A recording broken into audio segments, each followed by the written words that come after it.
Yo, what up? It's been a while since I did an anime review. Sorry, I've been building my PCs, but here it is. I'm gonna do Baccano, so stick around. Hope you guys enjoy. And like I said before, let's start this shit right.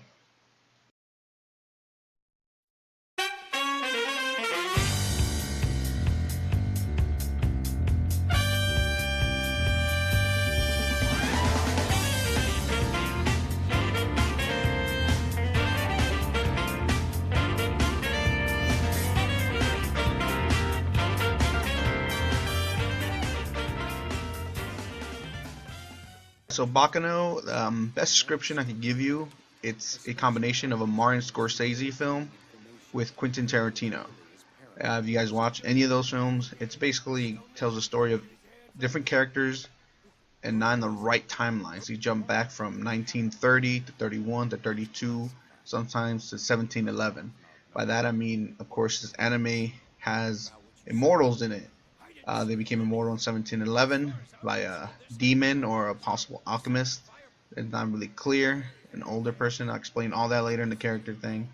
But basically, they were offered an elixir that makes them immortal, and by that I mean they can't age or die. The only way they could die is to find another immortal and have them kill them by placing their hand on their head and killing them that way. You'll see when you watch the anime.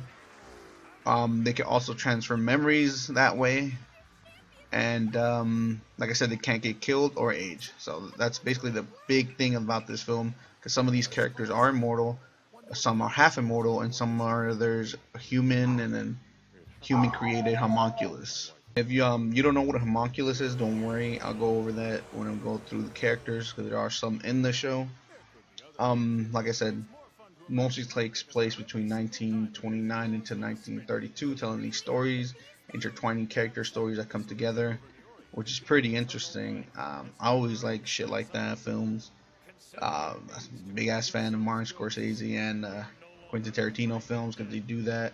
You just don't focus on one main character. For you, all the characters are main, and that's what kind of it feels like in this anime, which to me made it way more interesting than just being a straightforward story from beginning to end. And that to me just makes it way better. Of course, I like a good, forward story from the beginning to end. But I also like the time era. Stays in the 1930s around there. Always interests me to see more anime like that, mob related and thief related, bootlegger related, and shit like that. But hey, that's another thing for another time. All right, so let's go right into the characters. We have Carol and Gustav Saint Germain. These characters are the first ones you see.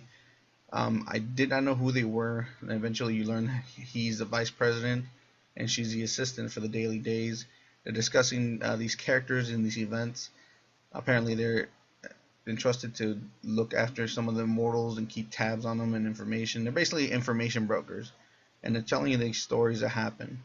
They're the ones that are telling it, and they play this weird game where he makes her guess like things, and she gets points for it. I do not know what that is, but just these two are already interesting on there by themselves. We want to learn more about them, but really don't get to see that much in the anime. So, and then we have Misa Avaro. Now, this guy was one of the original immortals, and by I mean original, he was one of the ones that received the elixir first. I'll explain that later. He's a bookkeeper for the Martillo family, and he's immortal. He doesn't age or grow old. Like I said, he actually summoned a demon which gave him the recipe for the elixir, and he gave it to all his friends on the boat. You'll see that on the anime. So he's basically the architect of it all. Of course, he gave half of his information to his younger brother, who unfortunately something happens, so only has half of the elixir in his memories. And then we have Firo Procini. I can't say that Italian last name, but he's basically a capo for the Martillo family, and he is immortal, yes. But he's not immortal in some of the years. You'll get what I mean. He eventually does become immortal. Don't worry, it's not really a spoiler, since it kind of begins in the beginning. It's out of order, trust me. But he's a cool guy. He knows how to handle himself in his fist fight. He becomes a capo throughout the timeline that you see this. And he's a really cool guy, defending the weak. Even though they do stuff to him, he still fucking helps them out. Yeah. Fuck. And on sorry. Now we come to Luck Gondor. He's a mob boss or mob related family. He's from the Gandor family. He's a Gandor brother. He becomes immortal just like the character before him. And he's the third brother. That means he's the youngest one of all three. They're a mafia family in New York, small time. From I mean, you don't really get to know much about him in the anime, so I'm not gonna tell you much. We can find out more about him through the manga, and he's basically the only one that strategizes for the Gandor family. And then we have his older brother, the second brother, Braga Gandor, also immortal. He's basically the muscle of the family.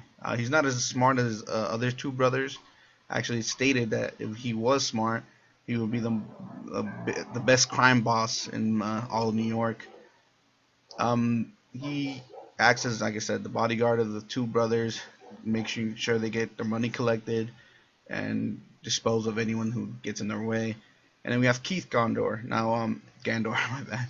He's the boss, basically, the unspoken boss. I mean, in the anime, he didn't seem like a boss to me, but that's what he is. He's an immortal, the oldest brother. He's quiet. He doesn't speak. Apparently, that's a gag or a running gag, where he only speaks to a woman who later becomes his wife. So, I mean, you don't see that in the anime, but that's what I read about. Then we have Claire Stanfield. Now, this is an interesting character. Keep an eye on this guy. He's an assassin and a conductor. He's the fourth brother. He's not really their brother. Like the other three are actually brothers, but he was adopted by them. But he left at a young age, enjoying the circus. He comes back as a conductor on the train. Keep your eye on this fool. He's crazy. Tick Jefferson is the interrogator for the Gandor family. Not immortal or not in the anime, so don't worry about that. Like I said, he's an interrogator. He comes out a scene or two here and there. Apparently, it is stated that Luck Gandor is actually, awkward around this guy. I guess because of his profession. I'm not sure. And then we have Roni Sciato or Scilato. I think I wrote it wrong. He's a high-ranking Martillo family. I put those question marks because it's later found out that he is someone that you have met before. I'm not going to tell you what. So that's why those question marks are there. I don't know much about this guy. He doesn't really come out as a lot in the anime, but he is a main character. And you'll see what I mean when the big, announcement comes out. Then we have the president. He's the president of the Daily Days. We never get to see his face, although it is written that he's a young man with a young voice. Only one character is seen his face. And you see it in the anime and everyone gets shocked, but he's always behind his desk on these piles of fucking information. He's basically an information broker. I kind of have theory that he's actually an immortal from the 1700s, just like the originals, but then again, I don't know. Then we have Nicholas Wayne, an information broker, works for the president. He's a receptionist. He's ex-military. He's very ambitious, I would say, trying to get up ahead in the company, trying to, he's not afraid to sell out his coworkers, I think, or his clients. So yeah. And then we have Ellen. I can't even say his name. Ellen Duwaga. He's a job information broker. He works with Daily Days as well. Not immortal. It doesn't say immortal. My bad. I should have said this earlier. They're not immortal. He helps out one of our main characters as well. Helping her out, find her brother, because that's part of the main thing. And then we have Rachel, an information broker as well. She's actually another main character. They're all really main characters. She's not immortal. She's on the train that's heading to New York. That's the main part of the anime, and she's there to observe. She has an interesting backstory of why she rides trains and especially does not pay for them. So be ready for that. That's pretty interesting in my opinion, her backstory. And then we have Eve Genoward. For me, she was the main character of the show. She's the head of the Genoward family, basically a rich aristocratic family in New York. They gained their money through mafia means. I'm not 100% sure. Most of this information is coming from the manga. In the anime, she's just looking for her brother. She cares for her brother, find out what happened to him. Any means necessary trying to find her brother. And apparently that's the opposite in the manga. I don't know. And then we have Dallas Genoward, which is her brother. He's a thug. He's from the Genoward family, but doesn't really represent them. And later in the show, he becomes immortal, but only 50%. That means he he drank a elixir that only stops him from dying, not aging. That's what 50% means. That happens a lot in the anime, so be ready to look for that and enjoy that shit. We have my man Jacuzzi Splot. His job is a bootlegger. He's a boss of the bootleggers from Chicago. He's introducing the train that they ride from Chicago to New York. I do not know what his job is going to be in New York, but he's on the train. He cries a lot. He's not boss material, but he is courageous, though. You see that throughout the show, even though he's crying a lot. But he's basically a kid, but he's a big ass boss, and he knows how to take care of his colleagues and shit. And then we have niece Hollystone, which is one of his colleagues. Her job, though, is an explosive expert.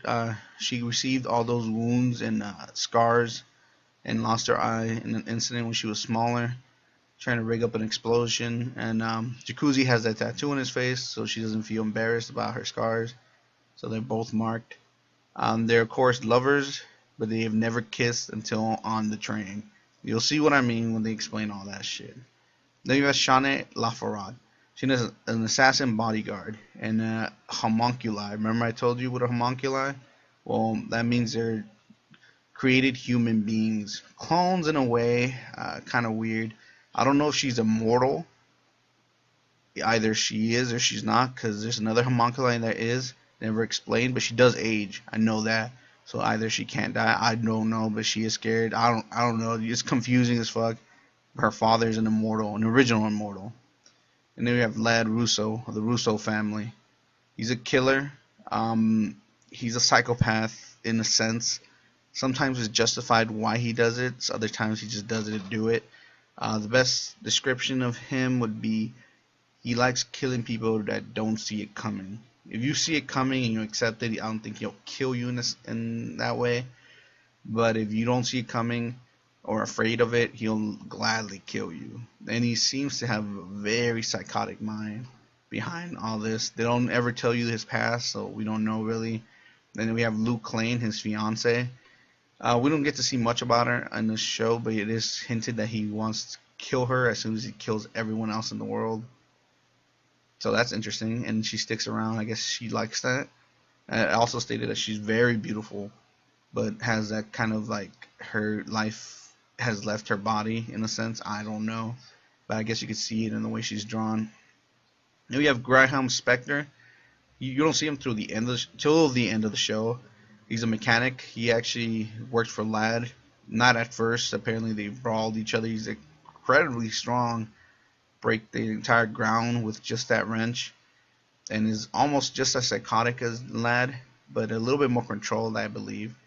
But he is crazy, though, don't get me wrong. When you see these fools, they're like, man, these motherfuckers be crazy. So that's fucking interesting already. Then we have Salazar Coates, an original immortal from the 1700s. He was an alchemist aboard the ship they were at. Yes, he is immortal, but he wants to take the elixir away from Misa, learn its secrets. He actually gained half of the map. I'm not going to tell you how, the recipe. So he's the one that creates the not the complete version of it, where you can only not die but not age, but age. My bad. And he also created this character, Ennis, a homunculus, another one, but this is a complete homunculus. So she is immortal. She does not age and does not die, yet she's under complete control to him, mentally, physically, all that crap. All right, but she can develop her own emotions. She's not human, but as you'll see in the show, she's devoid of emotions and human stuff. Actually, she doesn't even know what love is. And then we have Huey Lafayette, an alchemist as well, also an original immortal. He actually created Shane earlier. She's an incomplete homunculus, I forgot to say, and she cannot speak. This guy, actually, when they first became immortal, he decided to just sit back and watch. But he's a gifted scientist, so he kind of meddled with shit too, trying to find out if immortality is inherited through parents and stuff like that. But he's in jail in the whole show, and he has an entire sick cult working for him. And then we have Chesla Mayer, an immortal boy, also an original, so he's hundreds of years old. He has a sad backstory. You'll see it if you watch the anime. how sad it is. And he's still a kid, even though he's immortal and lived for hundreds of years. He's still a kid at heart. I mean, come on, aren't we all? And then we have Sylvie Lumiere, singer. She's an immortal, an original one, but she did not take the elixir right away like everyone else. She actually held off until she was older because she was like a teen, so she wanted to be refined. Took it. She was actually in love with Miza's younger brother, who was accidentally. Well, I'm not gonna tell you, so watch it though. But she only comes out in bits and parts of it. All right. And then we have Elmer Albatross, an original immortal. I call him Smile Guy and that's his job because all he wants to do is go around the world and make people smile. Everyone. He's an immortal, like I said. He's a little off. I guess his backstory was he's in a cult before, and then they kicked him out because he was too happy. I know, right? I don't know. And then we have the two most popular characters from the show, Isaac Dion and Miria Harvent. Eccentric, I put down eccentric entrepreneurs because you'll see in the anime what I mean. They steal some weird shit, and then they invest in weird shit. Oh man, they do some weird crap, and then yes, become immortal. These guys are funny though. They actually don't realize they're immortal until 2001, and you'll see that at the end of an episode. It kind of makes you laugh. But these guys are, oh man, they're the comedy relief, definitely there. Like I said, I might have missed a couple characters. I know the manga has a lot more, and a lot more come out in the anime, but I didn't catch their names or thought they weren't as important as these characters here. But yeah, great anime. Definitely enjoyed watching it the second time around too. The characters are interesting. The music, wow, big band, jazz type music, kept you dancing and shit. I wish like I could maybe put the episodes in some kind of order, because like I said, much of it you can't really spoil it because they spoil it for you in the show. The first episode gives you like some spoils and then shit like that, but you don't know their spoilers, I mean, until like you finish it. Like, they told you right away. What the fuck, shit like that happens, especially when they jump from fucking timeline to timeline. It's just weird, back and forth, back and forth. But like I said, great show. I enjoyed it. Characters were fucking amazing. I think it was done very well. I actually want to read the manga now after watching it to find out more about these characters and see what happens after the end, because shit is left undone. But I have to give this one a 9 out of 10, man. Almost a 10 out of 10. If they kind of did it a little bit in order, but I think that's just style they went for. Like I said, it's like a cross between Martin Scorsese and the fucking other fool. I forgot his name. But yeah, thanks for watching. Hope you guys enjoyed. Hit that like, hit that sub. I'll catch you next time.